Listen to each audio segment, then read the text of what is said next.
Bonjour à tous, bienvenue à ce webinaire où nous allons pouvoir parler ensemble d'innovation, mais surtout d'innovation continue.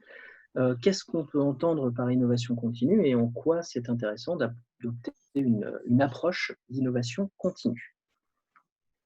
Donc au niveau des règles du jeu, de ce webinaire, donc on va vous demander, pour le confort de tous, de garder vos micros fermés. Par contre, n'hésitez pas.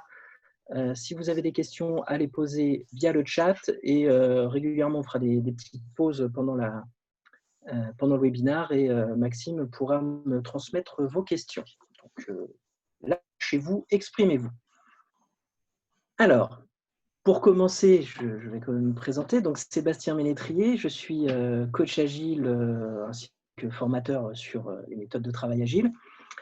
Depuis maintenant 9 ans, donc au sein de la société SOAT, et au sein de la société SOAT depuis 9 ans aussi d'ailleurs. Et puis avant ça, j'ai un passé plutôt technique, où j'ai été voilà, développeur, chef de projet technique, etc. Et au cours de mes accompagnements, j'ai très souvent accompagné des projets à leur démarrage et j'ai très souvent constaté que parfois, et donc trop souvent, l'innovation dans un projet, tout le monde est convaincu que c'est important, tout le monde est convaincu qu'il faut adopter des démarches d'innovation et on parlera brièvement tout à l'heure du design thinking ou du lean startup. Néanmoins, ça reste une phase, c'est un moment dans le projet, un moment dans le cadrage ou dans le pré-cadrage où on va mettre en place tout un tas d'éléments pour essayer de trouver des nouvelles idées.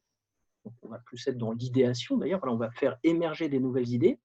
Et puis une fois qu'on a mis ces nouvelles idées sur le papier, c'est bon, tout notre arsenal de techniques d'innovation, on va les mettre de côté et on ne va plus y toucher avant 1 an, 2 ans, 3 ans, quand il faudra sortir une nouvelle version de notre produit. Et moi, ce dont j'aimerais parler aujourd'hui, c'est justement en quoi cette manière de faire n'est pas forcément la plus pertinente et en quoi l'idéation n'est pas uniquement une phase dans un projet, mais c'est une manière de faire que l'on doit adopter tout le long du cycle de vie de notre produit et qui doit, au final, sous-tendre toute notre organisation projet, toute notre organisation autour de nos équipes de réalisation sur nos produits. Mais avant de nous lancer un petit peu plus loin, on va commencer par donner un petit peu de théorie pour voir exactement de quoi on parle quand on parle d'innovation. Et pour faire quelque chose que personne n'a jamais vu dans aucune conférence et aucun webinaire, je vais commencer par une définition du dictionnaire. Oui, désolé, c'est pas très, pour le coup, pas très innovant, mais j'aime bien cette définition qu'on trouve dans le Larousse parce que elle répond déjà à la question en fait. Elle nous dit d'entrée de jeu que l'innovation, c'est un ensemble de processus sur la durée. L'innovation, et c'est porté par par sa définition même, c'est jusqu'à ce que notre produit soit dans les mains de nos utilisateurs que ça se passe. La définition même nous dit que c'est pas juste un moment, voilà, et puis une fois qu'on a une idée qui nous semble pas mal, c'est bon, on peut y aller, on laisse tout tomber. Donc on va s'appuyer là-dessus justement, c'est ça qui va nous intéresser. Alors, plus concrètement, quand on parle d'innovation, on a 4 grands types d'innovation. 4 grands types d'innovation et on va dire, elles sont, je vais vous les présenter des plus courantes aux plus rares. L'innovation donc que l'on va le plus souvent rencontrer dans notre quotidien, c'est ce qu'on appelle l'innovation incrémentale. L'innovation incrémentale, eh bien, c'est tout simplement prendre un produit existant et lui rajouter un certain nombre de nouvelles fonctionnalités ou faire évoluer, modifier, améliorer des fonctionnalités existantes. L'exemple le plus flagrant d'innovation incrémentale que vous connaissez tous par cœur, vous en avez dans vos poches ou posé sur votre bureau, c'est le smartphone. Il n'y a pas entre le iPhone X et le iPhone X plus 1 ou entre le Samsung Galaxy X et le Samsung Galaxy X plus 1, il n'y a pas de changements radicaux. Il y a du un peu plus de ceci, du ça en un peu mieux, du ça c'est nouveau. mais il n'y a pas de changement radical. Donc ça, c'est ce qu'on va appeler l'innovation incrémentale. On rajoute, on améliore. C'est l'innovation à laquelle on va être confronté le plus souvent dans nos métiers. C'est celle avec laquelle il va nous falloir composer. On a aussi, donc en termes d'innovation, l'innovation adjacente. L'innovation adjacente, c'est on a un produit déjà existant et on va trouver une manière d'utiliser ce produit pour attaquer un nouveau marché. Donc, c'est une nouvelle manière d'utiliser un produit. Donc, je vais vous donner un exemple pour que ce soit plus clair. Uber, qui devient, du moins qui crée, Uber Eats. Donc, Uber qui a son produit avec tout ce qui va bien en termes de géolocalisation, de faire bien la différence entre les chauffeurs et les utilisateurs, les gens qui ont besoin de se déplacer, de passer des commandes, accepter de prendre une commande, etc. Et qui, en se basant sur le même moteur, décide d'attaquer un nouveau marché, donc celui de la livraison de nourriture. Donc là, on est dans de l'innovation adjacente. Je garde le même moteur de produit, je m'en sers pour faire autre chose. Alors évidemment, j'adapte, hein, je ne m'en sers pas exactement de la même manière, mais je pars de la même base pour aller conquérir de nouveaux marchés. Le troisième type d'innovation que l'on va rencontrer, c'est ce qu'on appelle l'innovation disruptive. Alors, le terme disruption est extrêmement à la mode depuis 2-3 ans, mais on en a peut-être un petit peu perdu le sens premier. Quand on parle d'une innovation disruptive, en fait, ça nous permet de rendre un produit plus largement utilisable, plus facilement utilisable. Et donc, si on prend l'exemple de la musique, avant, pour consommer de la musique, on avait besoin d'un support physique avec toutes les contraintes que ça pouvait impliquer, c'est-à-dire aller se déplacer chez un disquaire, dans une grande surface culturelle, peu importe, ou même commander, se faire livrer. Donc, il y avait cette notion de délai.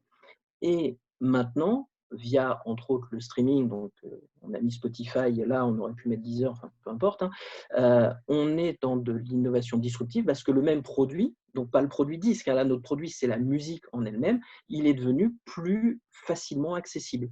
Voilà, maintenant, je suis à 2 clics de pouvoir écouter la musique qui m'intéresse. J'ai plus cette notion d'attente. Donc ça, c'est ce qu'on appelle les innovations disruptives. Et enfin, le dernier type d'innovation que l'on rencontre, c'est ce qu'on va appeler l'innovation radicale.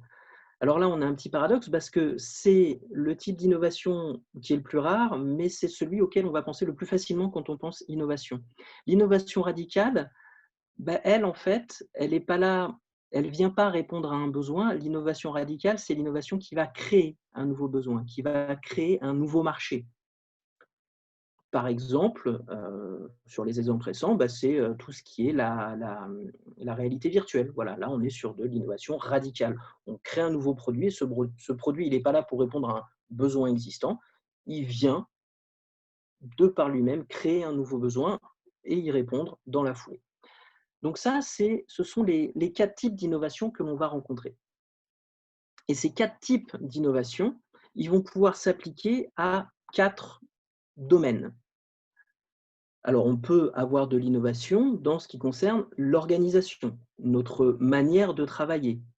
Donc, alors je pense à tous les mouvements autour effectivement du management 3.0, des entreprises libérées, de l'holacratie, voilà. D'autres manières de s'organiser, on peut y appliquer, ces 4 types d'innovation peuvent s'appliquer à ce domaine-là, l'innovation organisationnelle. Les innovations technologiques, voilà, on va créer des nouvelles technologies. Alors, c'est d'ailleurs assez souvent là qu'on va trouver nos innovations, nos types d'innovations radicales, c'est souvent dans les innovations technologiques. Voilà, on va créer une nouvelle technologie. Les innovations d'usage, donc on va généraliser des usages, donc on va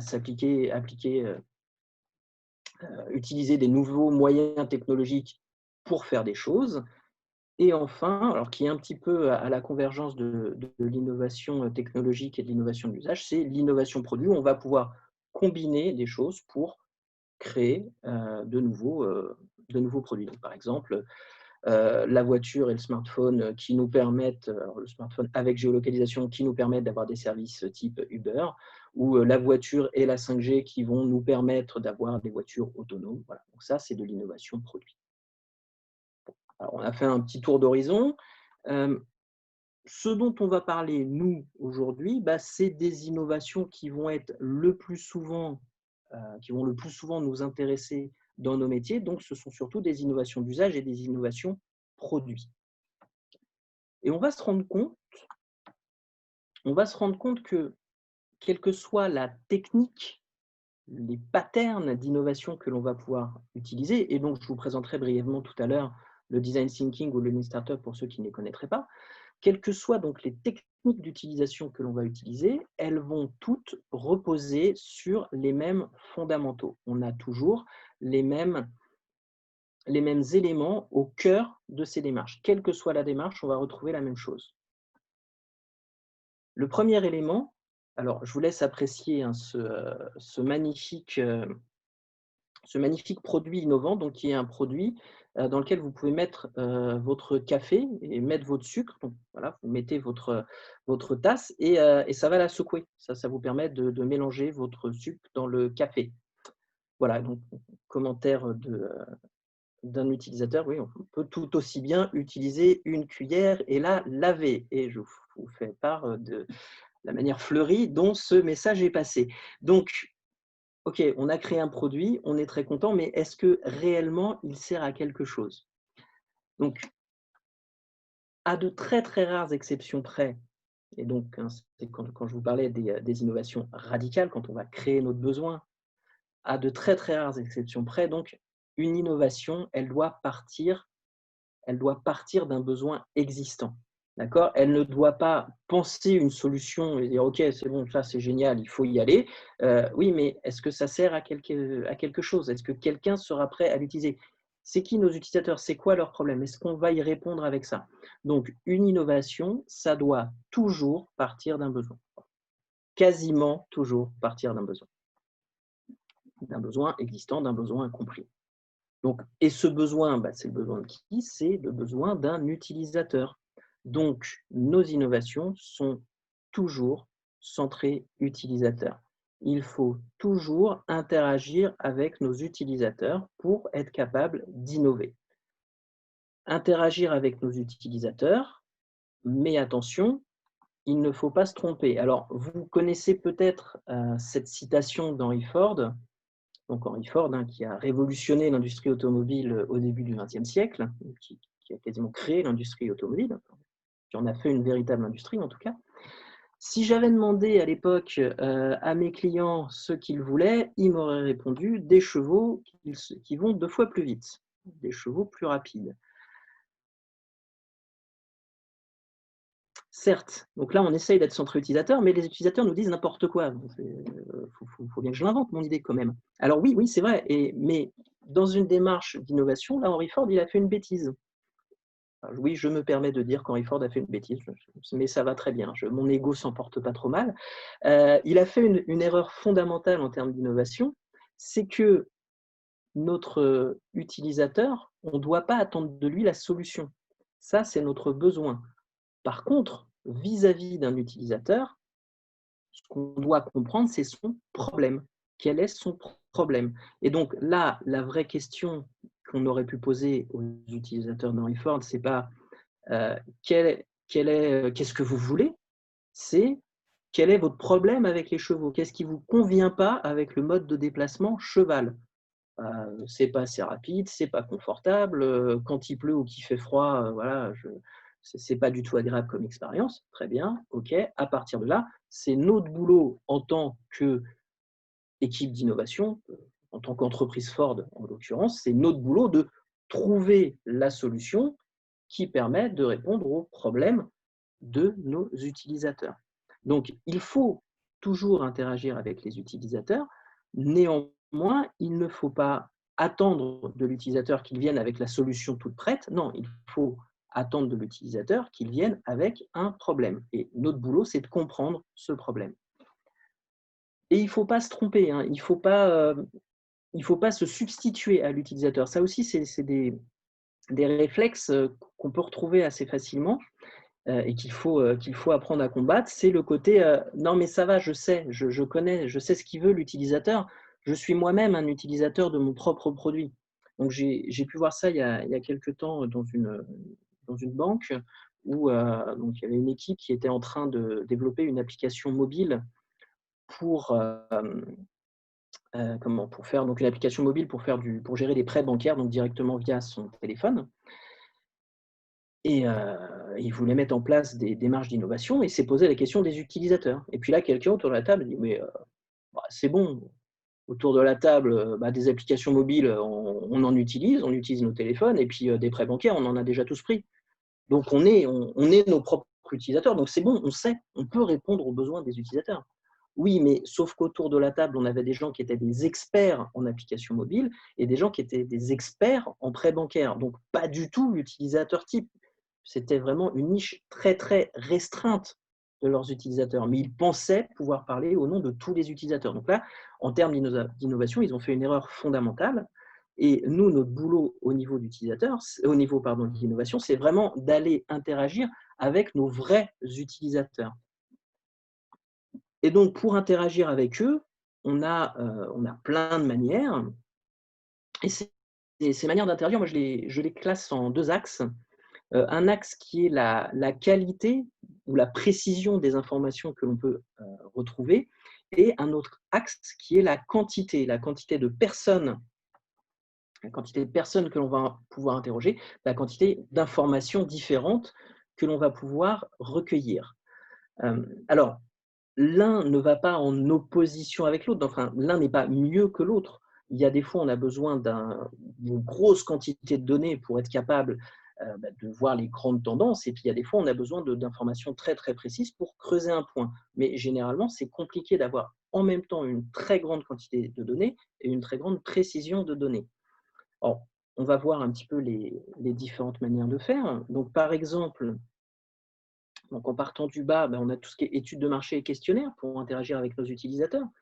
Des sondages, des questions fermées, oui, non, notées, classées, plutôt oui, plutôt d'accord, plutôt pas d'accord, etc. Donc, vous avez déjà tous, j'imagine, été sondés au moins une fois dans votre vie, donc vous voyez à quoi ça ressemble.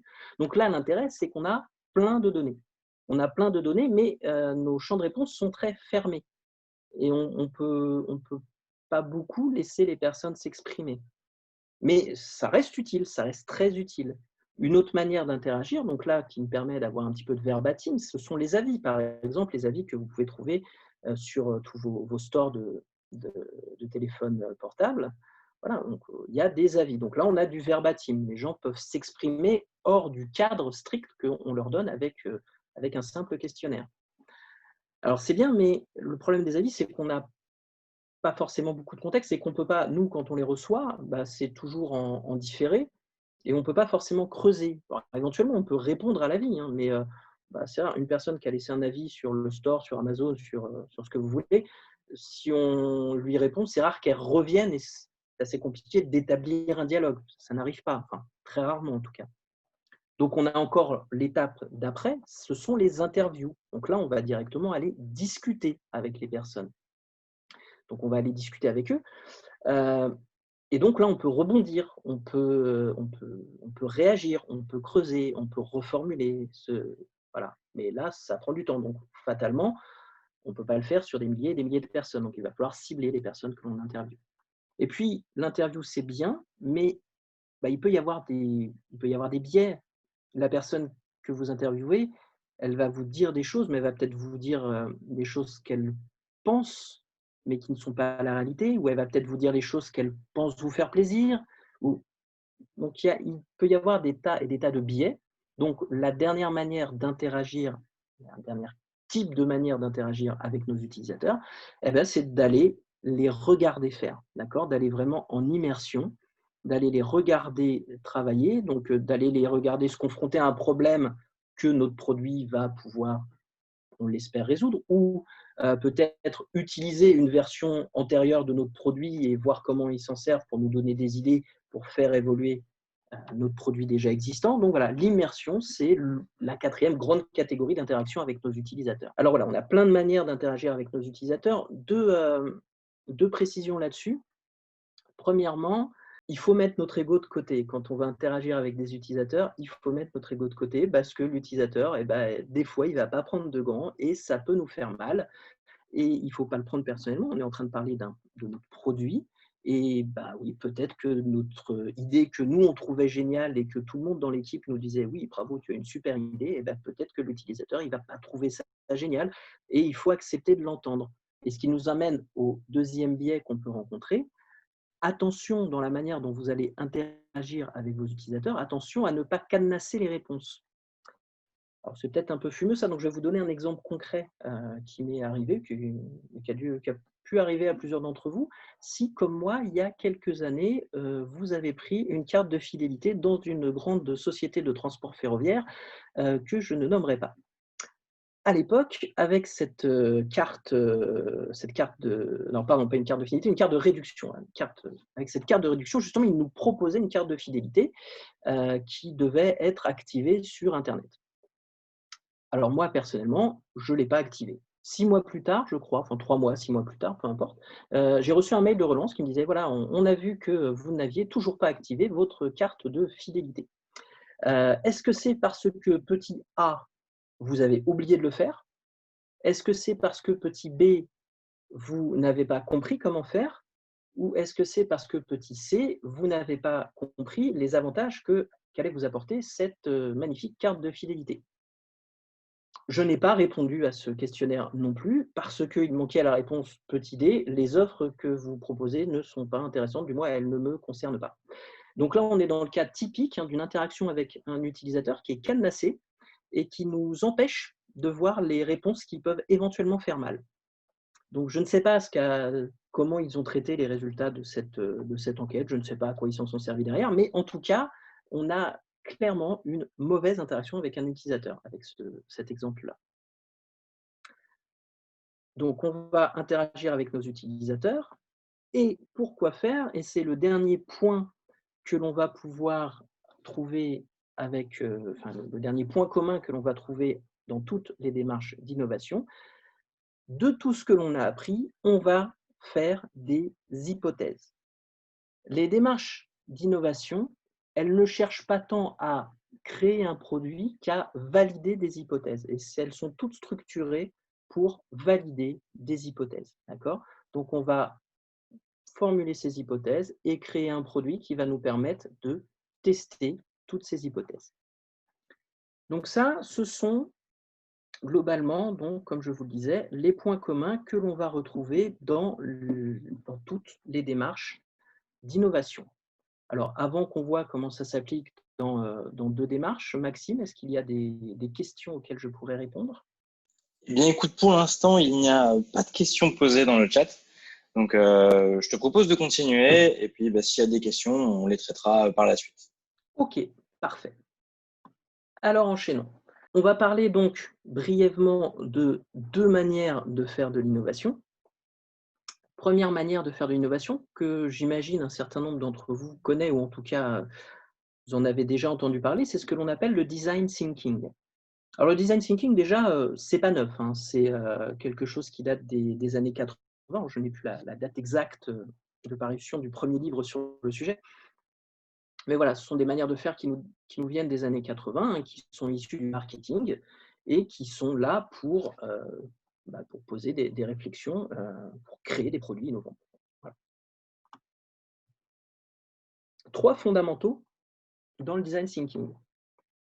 Premièrement, le design thinking va nous dire qu'il nous faut un processus structuré d'innovation. L'innovation, ce n'est pas juste des idées qui fusent comme ça et puis on les prend pas sur quels critères. Non, non. L'innovation, d'après ce que va nous dire le design thinking, c'est une manière extrêmement structurée de travailler. Donc, on doit avoir un processus clair qui va nous aider à réfléchir. Deuxièmement, pour faire du design thinking, il nous faut une équipe dédiée. L'innovation, ça ne se fait pas comme ça quand on a le temps. L'innovation, ça doit se faire avec une équipe qui a du temps dédié, une équipe qui n'est pas trop grande, parce que si on a une cellule d'innovation de 75 personnes, tout le monde ne sera jamais dispo en même temps, donc on aura beaucoup de mal à se réunir. Et puis quand on se réunira, il faudra forcément passer du temps à expliquer aux absents de la dernière fois ce qu'on s'est dit, où on en est, etc. Donc, il faut une équipe petite, resserrée, avec du temps dédié, pourquoi pas même dédiée à l'innovation à temps plein, et une équipe avec des talents, des compétences, des métiers différents. Ça ne sert à rien d'avoir 5 ou 6 personnes qui ont toutes exactement le même profil, le même poste, les mêmes expériences. Ce qu'on va chercher, c'est des gens de tout un tas de métiers différents, du domaine de la technique, du domaine métier sur lequel on veut créer un produit innovant, qui sont experts en UX, en expérience utilisateur, en design, etc. Donc voilà, on va pouvoir regrouper comme ça une équipe de personnes dédiées, en tout cas avec beaucoup de temps dédié à l'innovation. Et ces personnes, on va leur allouer un espace là aussi dédié. Dans les techniques d'innovation, on va beaucoup utiliser des murs, des paperboards et des post-it. En règle générale, voilà, on a besoin de place pour projeter nos idées, parce qu'on part du principe que pour réfléchir à plusieurs, on ne peut pas le faire sur une petite page, on ne peut pas le faire sur un coin de table. On a besoin d'espace pour voir les choses, voir les idées des uns des autres, pour pouvoir interagir dessus. Et que si on veut être rapide et efficace, il faut que cet espace soit pérenne. Si à chaque fois qu'on se revoit, je suis obligé de recoller 50 paperboards au mur pour nous rappeler c'est quoi déjà, où on en est, qu'est-ce qu'on s'est dit, qu'est-ce qu'on a retenu, qu'est-ce qu'on a rejeté, etc., on va perdre un temps fou. Donc, pour être efficace, pour innover, il nous faut un espace dédié. Donc ça, ce sont les 3 fondamentaux que l'on va retrouver dans le design thinking. Donc, on va s'intéresser un petit peu plus en détail au premier des piliers, donc la notion de processus. Le design thinking, c'est ce qu'on va appeler un processus en double diamant. Alors, la notion de diamant, c'est ce qu'on va retrouver par exemple dans tout ce qui est brainstorming. C'est la notion de je diverge en donnant un maximum d'idées, et une fois que j'ai plein d'idées, je réduis, je converge vers une idée unique. Et le design thinking, c'est un processus qu'on appelle donc en double diamant, parce que ce que l'on va chercher à faire, c'est dans un premier temps comprendre un besoin, et donc arriver jusqu'à formaliser une hypothèse qui est, à mon avis, c'est ce problème-là qu'on doit chercher à résoudre. Donc voilà, premier élément, la compréhension. Et deuxième élément, la définition. Très bien, donc par rapport à cette hypothèse que j'ai faite sur le problème qu'il faut résoudre, quelle est mon hypothèse, toujours la notion d'hypothèse, sur la manière dont on va résoudre ce problème. Donc je vais définir une solution. Un petit peu plus en détail, donc sur la partie compréhension, donc il faut d'abord que je comprenne ma cible, que j'observe comment, donc ma cible, ce sont mes utilisateurs, que je les observe pour comprendre quel est leur problème, et par rapport à tout ce que j'ai pu observer, je vais définir un point de vue, c'est-à-dire trouver un problème précis que je veux résoudre. Donc ça va me donner une définition de mon problème. Et je repars donc maintenant dans mon deuxième diamant, qui est comment je vais réussir à trouver la solution. Donc on va avoir de l'idéation, prototyper des solutions et choisir une unique solution, une hypothèse à tester, à valider. Et beaucoup de personnes, de ce que j'ai pu voir de la mise en place du design thinking, malheureusement, beaucoup de personnes s'arrêtent là. Et là, c'est bon, j'ai mon idée, c'est parti, on se lance dans la réalisation. Mais le design thinking, eh bien, c'est une méthode qui est pensée comme étant itérative. À n'importe quel moment, déjà, dans nos diamants, à n'importe quel moment, on peut revenir en arrière. Si on se rend compte qu'on a mal compris, que notre hypothèse n'est pas la bonne, que notre test n'est pas trop bon, etc., on revient en arrière. On recommence et on remonte jusqu'à l'endroit où on a besoin de remonter. Et puis, même si on a trouvé une bonne idée et qu'elle rencontre un public, eh bien, on continue, on améliore et on se relance encore dans un processus en double diamant. Donc, le design thinking, dans sa définition même, porte cette idée d'innovation dans la durée, mais est malheureusement très souvent comprise comme étant juste, voilà, c'est bon, j'ai mon idée, j'ai fait ma phase de design thinking qui a duré 1 ou 2 mois, parfait, passons à la suite. Donc ça, c'est pour le design thinking. Maintenant, on va s'intéresser au Lean Startup, dont peut-être vous avez aussi entendu parler. Alors déjà, premièrement, on va lever un doute tout de suite Peut-être que certains d'entre vous se disent, bon, ok, Lean Startup, très bien, Startup, moi je suis dans un grand groupe, ça ne me concerne pas, ce n'est pas pour moi. Non, le Lean Startup, ce n'est pas le guide de la création de la startup qui marche. Le Lean Startup, c'est à l'inverse un ensemble de réflexions, un ensemble d'études qui ont été faites sur des startups qui ont fonctionné, en se posant la question, mais qu'est-ce qui fait que les startups qui marchent ont marché? Tirons-en des règles, voyons qu'elles ont toutes fonctionné plus ou moins de la même manière. Donc, on va en tirer des règles et partant de là, on va trouver des manières intéressantes d'innover qui peuvent bien évidemment être utilisées par des startups, mais qui peuvent être utilisées dans n'importe quel contexte où on a besoin d'innovation. Sachant que le Lean Startup, quand il doit se déployer dans les très très grands groupes, donc Eric Ries, qui est l'inventeur de Lean Startup, recommande d'avoir des cellules dédiées, des lieux dédiés. Bon, je pense qu'il a lu les bouquins sur le design thinking aussi. Alors, comment ça fonctionne le Lean Startup? Eh bien, là aussi, on est sur une approche itérative. Donc, on commence, on a des données. Voilà, on a des données parce qu'on a été regarder des gens faire des choses, on a été leur parler, on les a interviewés, donc on apprend des choses de ces données. À partir de là, on génère des idées, donc des hypothèses. Ces hypothèses, on va les construire, les implémenter. Ça nous donne du code si on est sur un produit informatique. Quoi qu'il en soit, ça nous donne un produit. Ce produit, on le met en production. On en tire des mesures par rapport à son utilisation, ce qui nous donne de nouvelles données. À partir de ces données, on apprend des choses qui génèrent des idées. Vous avez compris l'idée, on est vraiment dans une démarche itérative. Donc là aussi, le Lean Startup, l'idée c'est, ça ne s'arrête pas. Tant que votre produit existe, vous êtes en démarche d'innovation. Tout ce que vous faites sur votre produit, dans la philosophie du Lean Startup, c'est dans cette démarche d'innovation. L'innovation, elle est tout le long, là encore, elle est continue. Alors, je vais juste vous présenter trois petits éléments du Lean Startup que je trouve très, très, très intéressants et qu'on peut utiliser même hors démarche structurée de Lean Startup. Un élément qui est super intéressant à mettre en place, c'est ce qu'on appelle le Lean Canvas, qui est justement une manière de poser nos hypothèses. Tout est question d'hypothèse et de validation d'hypothèses. Donc, le Lean Canvas va nous permettre de poser des hypothèses. Alors, je ne vais pas vous le détailler, hein, vous pourrez le regarder à tête reposée. Mais l'idée, c'est d'identifier quels sont les problèmes que l'on cherche à résoudre. Donc là, sur la partie gauche, et ce sont les problèmes de qui? Essayer de réfléchir, une fois qu'on a ça, qu'est-ce qu'on peut proposer comme solution? Comment on va valider que nos solutions sont les bonnes? Donc ça, c'est la notion d'indicateur. Comment on va atteindre nos utilisateurs? Et puis, surtout, le Lean Startup, donc là, c'est vraiment son passé de startup. Une startup, au départ, ça n'a pas d'argent.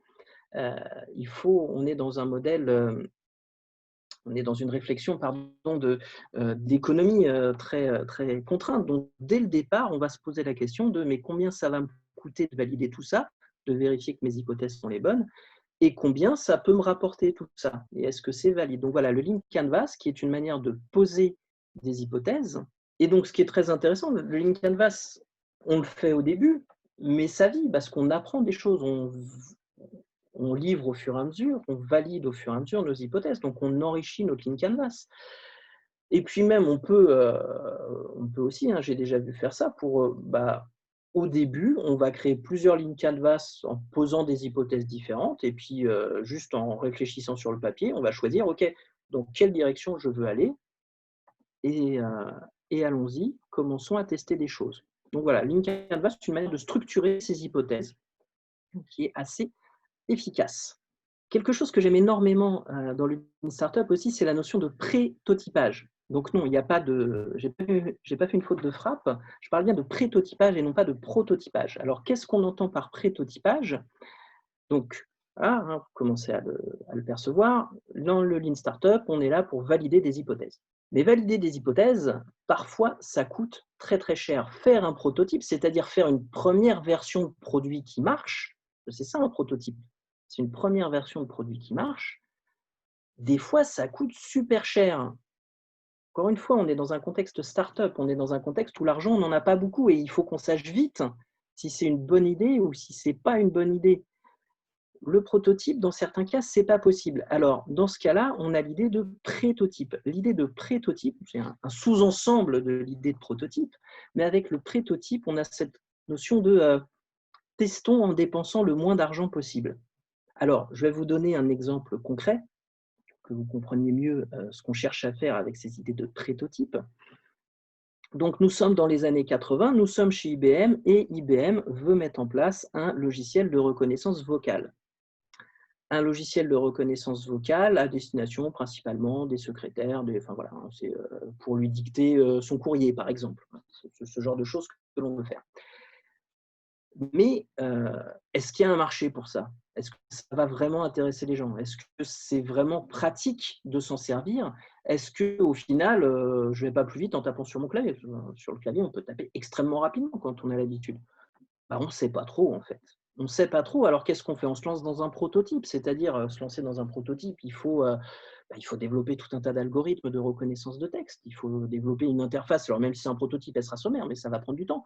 Et puis, peut-être même qu'il y a du travail à faire sur le matériel, parce qu'il faut un micro qui soit à la fois suffisamment fin, subtil pour reconnaître toutes les inflexions de la voix, mais aussi suffisamment bon marché pour que le produit se vende. Donc, il y a probablement des recherches physiques, de matériel à faire pour un produit dont on n'est pas certain qu'il ait une vraie utilité. Alors, comment on fait? Eh bien, on triche. On triche et on fait un prétotype. Je me fais avoir aussi.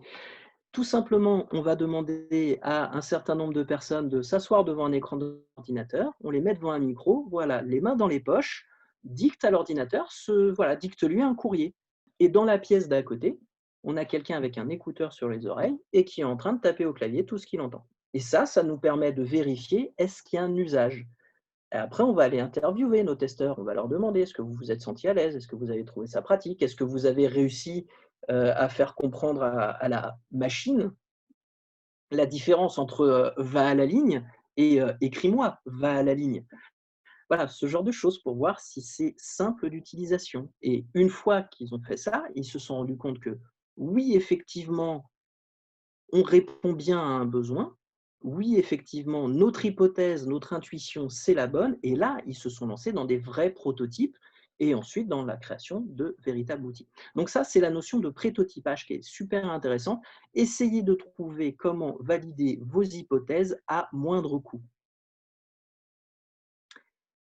Et puis des fois, nos hypothèses ne sont pas les bonnes. Des fois, on s'est totalement planté. Non, on répond à aucun besoin. Voilà, c'était pas la bonne idée. On met la clé sous la porte, on abandonne tout. Ouais, mais on a appris plein de choses quand même. On a appris plein de choses. Alors, on peut peut-être faire quelque chose de ce qu'on a appris. Et là, le Lean Startup, il va nous parler de pivot. Le pivot, c'est utiliser tout ce qu'on a appris pour faire quelque chose de radicalement différent.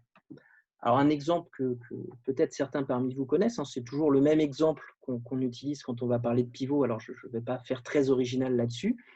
Vous aurez peut-être reconnu la petite lampe à l'écran, c'est la lampe qui sert de logo à la société Pixar. Donc, Pixar, société mondialement connue et reconnue pour ses films d'animation. Mais ce n'était pas ça le boulot de Pixar au début.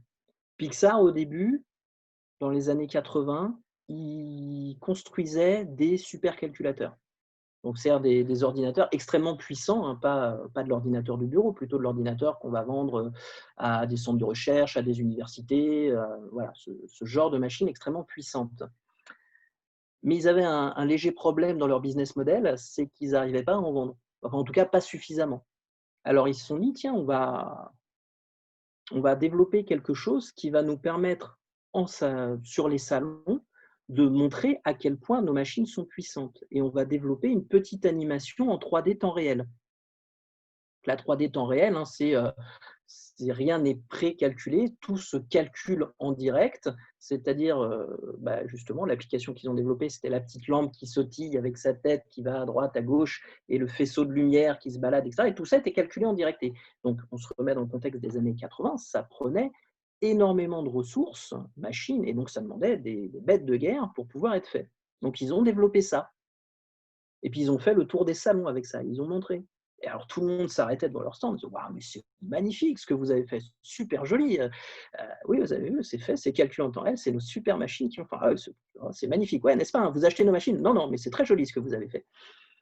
Et donc, à force de se faire répondre ça, bah, ils se sont dit: «OK, peut-être un enseignement à en tirer, on arrête de construire des machines, on n'arrive pas à les vendre. Par contre, on a appris plein de choses sur le développement 3D et ça, on va peut-être s'en servir». Et donc, ils ont fait ce qu'on appelle en Lean Startup un pivot et ils ont donc développé leur capacité à créer des animations 3D. Ils sont devenus la société que l'on connaît actuellement. Donc, voilà quelques-uns des grands éléments qu'on va retrouver dans le Lean Startup. Et encore une fois, hein, le but du jeu, c'est de valider des hypothèses et, je précise, je ne l'avais pas dit avant, hein, de les valider le plus vite possible. Voilà. Plus je peux valider tôt, plus je sais si je me plante. Plus je sais vite si je me plante. Et donc, plus je le sais vite, moins ça me coûte d'argent et plus je peux rebondir efficacement. Donc, voilà 2 manières de faire de l'innovation qui reprennent les fondamentaux dont on a parlé juste avant. Maxime, des questions, des remarques, le temps que je m'hydrate? Oui, tout à fait. Alors, pendant qu'effectivement tu prends soin de tes cordes vocales qui nous sont chères, on a vu une remarque de Fabrice qui nous posait la question de concrètement, euh, comment est-ce qu'on peut s'assurer que cette innovation, elle est continue? Alors, c'est Alors, un peu toutes les démarches que tu nous as ouais, ouais, montrées, ouais. Bah, effectivement. concrètement, on va le voir un petit peu après, mais concrètement, l'idée, bah, c'est de toujours garder le contact avec nos utilisateurs. C'est de livrer très régulièrement. Oui, alors, bah, je vais en profiter. C'est vrai que je ne l'avais pas mis dans mes slides, ce point-là, mais il y a un élément qui est très important en Lean Startup aussi, c'est ce qu'on appelle le MVP, le Minimum Viable Product. Vous excuserez mon accent de Belleville. Le MVP, bah, tout le monde pense savoir ce que c'est, mais au final, très peu l'utilisent correctement. Le MVP, dans beaucoup d'entreprises, c'est devenu le lot 1, c'est le truc. Alors oui, on essaie de le faire un peu léger, hein, et ça va être vite, hein, on va sortir une première version de notre produit en 6 mois. On va sortir notre MVP en 6 mois. Ce qui, pour certaines entreprises, est révolutionnaire et déjà un très, très grand intérêt. Mais non, le MVP, c'est pas ça. Le MVP, c'est être capable de sortir en quelques semaines, en quelques jours, une première version de notre produit pour valider des hypothèses. Et donc, comment on s'assure de pouvoir mettre tout ça en continu? Ben justement, en livrant en continu. Alors, livrer en continu, ça ne veut pas forcément dire aller mettre dans la main de nos utilisateurs en continu, parce qu'ils ne sont peut-être pas prêts à avoir une nouvelle version de leur application tous les 2 jours. D'un autre côté, si vous regardez vos applications portables, elles se mettent à jour au moins une fois par semaine, hein, la plupart d'entre elles. Ça vous traumatise pas pour autant, donc on est habitué maintenant à gérer le changement. Et donc l'idée, c'est ça, c'est de mettre à disposition, alors soit d'utilisateurs clés, d'utilisateurs cibles, soit de tout votre marché, des nouvelles versions de votre produit continuelles. Alors, pas des nouvelles versions qui vont totalement casser ce que vous avez fait avant, mais c'est voilà, la petite fonctionnalité en plus, le bouton qui a été déplacé parce qu'on pense que c'est plus efficace et plus visible ici. Voilà, vous avez des petits trucs en plus. Et vous analysez. Vous analysez. Il faut mesurer. Et donc, hein, c'est l'étape qui est très importante en Lean Startup, mais qu'on retrouve aussi dans les autres démarches, c'est mesurons pour vérifier est-ce que la nouvelle fonctionnalité est utilisée ou pas. Est-ce que la nouvelle manière de présenter mes éléments, ça me permet d'augmenter, je ne sais pas, le nombre de vidéos vues, la taille, le nombre d'items moyens dans le panier, peu importe, hein, sur les outils sur lesquels vous pouvez travailler. Mais c'est ça l'idée, hein, c'est en permanence, on se repose des questions, en permanence, on livre des nouvelles choses et en permanence, on mesure l'impact de ce que l'on a pu livrer. Et alors, cette notion d'impact, alors, à moins qu'il y ait d'autres questions, Maxime? Il n'y a pas d'autres questions, Ok, tu donc peux continuer. j'enchaîne parce que ça me fait la transition justement. Cette notion d'impact, elle va être importante dans la notion de cycle de vie de nos produits. Alors, je vais vous parler culture produit de manière très très rapide. Je me permets de faire un petit peu d'auto-promo si le sujet vous intéresse. J'ai fait un webinar que vous pouvez retrouver sur la chaîne YouTube de SWAT via le site de SWAT, etc. Donc, qui s'appelle culture projet versus culture produit. Mais voilà, je vous fais la version courte et résumée. Dans nos entreprises, depuis très longtemps, depuis les années 80, on va dire, on est dans la culture du projet. On fait des projets. Et le projet, c'est quelque chose qui a un début, qui a une fin. fin qu'on essaye de déterminer, et qui a 3 contraintes qui vont nous permettre de dire ce projet est une réussite ou ce projet est un échec. Et ces contraintes, j'imagine que vous les connaissez, c'est le périmètre fonctionnel, c'est le coût et c'est le délai. C'est ce qu'on appelle parfois le triangle de fer. La culture produit, elle nous enjoint à regarder notre produit comme un tout et à substituer à ces 3 contraintes, 3 nouvelles contraintes, 3 nouveaux indicateurs de réussite. Plutôt que le respect d'un périmètre préétabli, nous, ce qui va nous intéresser, c'est son impact sur nos utilisateurs. Est-ce que les gens sont satisfaits? Est-ce qu'ils s'en servent? J'ai beau avoir fait mon projet dans les temps, si le produit que j'ai créé n'est utilisé par personne, ok, je peux peut-être me mettre une petite tape dans le dos pour dire bien joué, on a fini dans les délais, mais ça reste un échec quand même. Donc, ce qu'il nous faut, nous, ce qu'on veut atteindre, c'est la satisfaction des gens. Et la satisfaction, elle se mesure.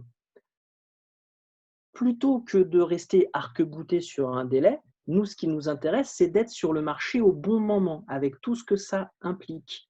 Est-ce qu'on peut se permettre d'être très souvent sur le marché avec des nouvelles versions ou pas, ce dont on parlait juste avant? Est-ce qu'on peut se permettre de ne pas tenir une date qui avait été annoncée? Des fois, oui. Des fois, non. Si vous êtes en train de travailler sur la vitrine de Noël d'un site de e-commerce, vous éviterez effectivement de la livrer au mois de janvier. Mais il y a des fois où le délai n'est pas une vraie contrainte. C'est une contrainte plus artificielle. Et puis, plutôt que de respecter un budget, on essaiera d'avoir toujours une réflexion au retour sur investissement. Est-ce que l'argent que je mets me rapporte quelque chose? Et même si je dépasse mon budget, si c'est pour me permettre de gagner énormément, oui, ok, d'accord, c'est acceptable. Des fois, ça ne l'est pas, encore une fois. Donc voilà, quand on est dans une démarche de culture produit, on est plutôt sur ces notions-là, la satisfaction, le ROI, le time to market. Et donc on voit, nos démarches d'innovation, elles s'intègrent parfaitement là-dedans. La satisfaction, oui, nos hypothèses, on va les valider pour vérifier si les gens sont contents et s'ils s'en servent. Le retour sur investissement, vous l'avez vu dans le Lean Canvas, c'est dès le départ dans la réflexion de l'innovation. L'innovation, on sait que ça coûte cher, donc il faut que ça rapporte. Et le time to market, donc oui, il faut livrer vite, il faut livrer souvent, il faut livrer au bon moment, il faut livrer de manière acceptable.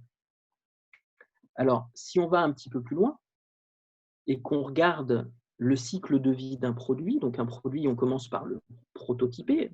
Si on est dans une démarche d'innovation, on l'a même peut-être prétotypé avant même de le prototyper. On le crée, on l'industrialise, c'est-à-dire la création, c'est faire la première version qui est en production, et puis l'industrialisation, c'est toutes les évolutions qu'on va faire au fur et à mesure du temps, et puis au bout d'un moment, un produit, ça meurt. Alors des fois, un produit, ça dure longtemps, hein. On trouve encore dans les grandes entreprises certains produits informatiques qui ont été développés dans les années 60. Donc des fois, ça dure beaucoup plus longtemps que ce qu'on avait anticipé. Mais quand est-ce qu'un produit va s'arrêter? C'est quand sa maintenance coûte plus cher que ce produit nous rapporte. Toujours la notion de retour sur investissement. Et comment faire en sorte que notre produit dure le plus longtemps possible? En innovant, tout simplement. Tout simplement. Évidemment, on l'a vu, ce n'est pas forcément simple, mais en mettant en place ces démarches d'innovation tout du long.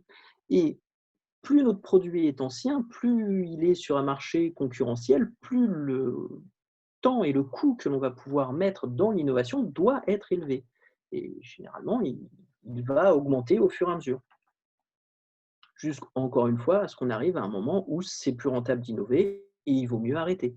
Mais donc, l'innovation, elle doit durer tout le long. On fait des produits qui est dans un monde qui est très concurrentiel, on ne peut pas se contenter de faire un produit et dire et puis c'est bon, on fera une nouvelle version dans 2 ans. Et dans 2 ans, tous nos concurrents auront sorti mieux, très probablement. Donc, il faut constamment innover sur nos produits. Alors, qu'est-ce qui va nous permettre d'avoir un contexte propice à l'innovation? On va trouver 4 éléments qui vont grandement nous aider pour faire de l'innovation. Le premier élément, bon, voilà, ça, c'est pas une surprise, hein, je suis coach agile, il fallait bien que le sujet arrive à un moment ou un autre sur le tapis. Le premier élément qui va nous aider, c'est mettre en place des démarches agiles. On l'a dit, hein, les démarches d'innovation, elles sont itératives. Les démarches d'innovation, elles nous permettent de mettre en production rapidement des petits bouts de produits, des nouvelles fonctionnalités, donc elles sont incrémentales. Ok, des démarches innovatives, des démarches itératives incrémentales, oui, voilà, les démarches agiles, hein, Scrum ou autres, peu importe. Ce sont des manières de travailler itératives incrémentales. On ne considère pas un très gros produit comme un tout indivisible. Non, on a des petits bouts. Bah, ces petits bouts, ça peut être des validations d'hypothèses qu'on va construire par petits bouts, qu'on va packager de manière fonctionnelle, de manière utilisable et qu'on va pouvoir envoyer en production comme ça au fil de l'eau. Donc, c'est à mon sens très compliqué de mettre en place de l'innovation continue quand on n'est pas dans un mode de fonctionnement agile. Parce que on est sur les mêmes manières de fonctionner, on est sur la même philosophie de fonctionnement. Le deuxième élément, donc quand on veut innover dans l'IT, le deuxième élément important, c'est le software craftsmanship, l'artisanat du produit. Alors, s'il y a parmi vous des experts en craft, vous m'excuserez pour les raccourcis que je vais prendre, mais voilà, pour ceux qui ne connaissent pas, le craft, c'est tout ce qui va tourner autour de la qualité. Voilà, c'est bien construire notre produit. L'agilité nous permet de construire le bon produit, de choisir le bon produit, quelles sont les hypothèses à valider en premier, etc. Donc ça, toute la démarche agile, elle va nous aider là-dessus. Le craft va nous aider à faire de la qualité, à bien construire notre produit. Faire de la qualité, alors ça veut bien évidemment, dans un premier temps, dire faire un produit qui ne plante pas. Bon, oui, ça c'est toujours agréable, innovation ou pas.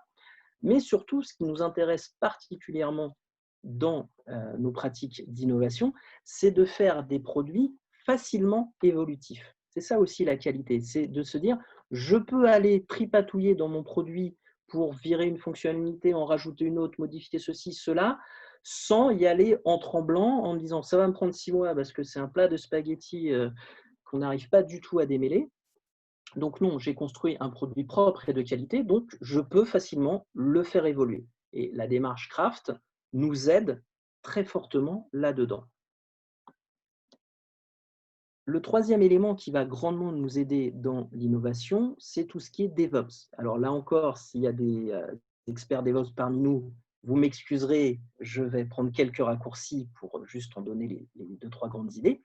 Le DevOps, c'est toute la philosophie qu'il y a, pour faire simple, autour de la mise en production. C'est faire en sorte de pouvoir livrer rapidement. Et donc, le DevOps, c'est à la fois des pratiques organisationnelles et tout un outillage technique qui nous permet que la livraison, ça devienne un non-événement. La mise en production, grâce au DevOps, devient un non-événement, quelque chose qui peut se régler en quelques minutes. Et effectivement, c'est très dur d'être dans une démarche d'innovation continue, et c'est d'ailleurs souvent ça dans les grandes entreprises qui freine l'innovation, quand pour mettre en production, il faut avoir ouvert un ticket auprès du service concerné 3 mois en avance, qu'il faut geler notre projet, enfin notre produit 1 mois en avance, qu'il faut, etc., parce que les process de mise en production sont monstrueux. On ne peut pas innover en continu quand on fait ça, effectivement. Donc, toute la démarche DevOps, elle prend en charge la simplification, l'extrême simplification. Alors, le résultat est simple, hein, la démarche est loin d'être simple, mais in fine, ça nous amène à quoi? Ça nous amène à des livraisons en quelques clics. C'est ça qu'on cherche à faire et c'est effectivement, si on veut innover de manière continue, eh ben, on n'y coupera pas. Si on veut pouvoir rapidement mettre à disposition de nos utilisateurs des nouvelles versions, des nouvelles fonctionnalités pour avoir leur retour le plus rapidement possible et continuer, eh ben, il faut qu'on puisse livrer facilement. Et enfin, le quatrième élément qui va nous aider dans cette démarche d'innovation, c'est la veille. La veille, parce qu'on l'a dit, hein, les innovations radicales, c'est extrêmement rare. Les innovations radicales, c'est l'exception dans le domaine de l'innovation. Généralement, nous, ce qu'on fait, c'est modifier les produits, améliorer les produits, élargir, etc. Et ça, on peut le faire tout seul dans notre coin, mais on peut aussi se baser sur ce qui se fait ailleurs, les évolutions d'usage, les évolutions technologiques que l'on pourrait incorporer à nos produits, la veille concurrentielle, mais la veille aussi dans d'autres domaines, hein, parce qu'on l'a dit. Hein, au départ, les Domino's Pizza n'étaient pas un concurrent de Uber. Néanmoins, ils sont peut-être intéressés à comment fonctionnait Domino's Pizza pour avoir l'idée de faire fonctionner Uber Eats. Donc, aller voir dans des marchés qui ne sont pas directement les nôtres, mais qui sont plus ou moins proches. regarder ce qui se fait et puis l'adapter à nos produits, à nos contraintes, à notre marché. Donc, surveiller, sentir les tendances, la veille, c'est aussi un des éléments qui va être fondamental pour pouvoir mettre en place une démarche d'innovation continue. Maxime, je me tourne vers toi. As-t-on des questions ou des remarques? Alors, déjà, bravo Sébastien pour cette conférence, c'était cool. On a une remarque, question de Fabrice, qui demande si en fin de compte, l'innovation continue, c'est pas une pratique inhérente à l'agilité. Alors, j'aimerais bien répondre oui. Pas forcément parce que il faut pas, la partie mesure n'est pas inclus de base dans l'agilité. Euh, donc, on peut très bien faire de l'agilité. Et là, on est vraiment dans faire de l'agilité sans prendre en compte, OK, mais est-ce que les gens sont contents de ce que j'ai livré? Bon, voilà, on m'a dit de livrer ça, je l'ai fait, j'estime l'avoir bien fait, c'est propre, c'est de qualité, et puis je le livre. Genre la surcouche que, que va rajouter une approche innovante, c'est vraiment le côté mesurons derrière, mesurons l'impact de ce qu'on a fait.